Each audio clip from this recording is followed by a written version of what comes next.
Last but not least आप ये चाहेंगे कि ये सी आउट ना हो, ये आउटपुट फाइल में चला जाए। उसके लिए आपने सेव डेटा टू फाइल का फंक्शन कॉल करना है।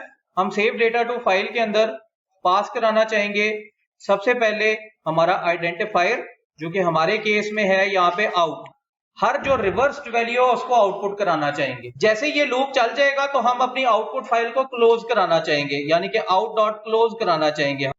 हम अपने प्रोग्राम को अगर इस स्टेज पे चलाना चाहें और फाइल का इनपुट नाम देना चाहें एज फाइल डॉट dat, तो आप ये देखेंगे तो हमारे पास यहाँ पे जो आउटपुट फाइल है उसमें सारी एंट्रीज पड़ी होंगी इनपुट फाइल की एज रिवर्स्ड, बट उसमें दरमियान में कहीं पे कोई स्पेस नहीं आ रही।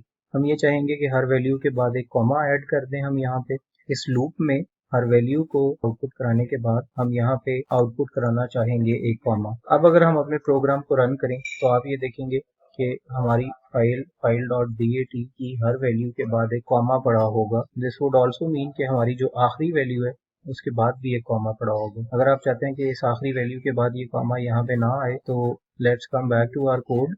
While reading the file, comma को इग्नोर करने के लिए राइटिंग के अंदर भी हम उसी इफ को लगा देते हैं यहाँ पे कि हमारा कॉमा सिर्फ और सिर्फ तब आउटपुट हो जब हमारी आखिरी वैल्यू के अलावा बाकी सारी वैल्यूज हों। यहाँ पे इस स्टेज के ऊपर होगा ये कि आखिरी आइटरेशन, उस केस में आपका यहाँ पे कॉमा आउटपुट नहीं होगा।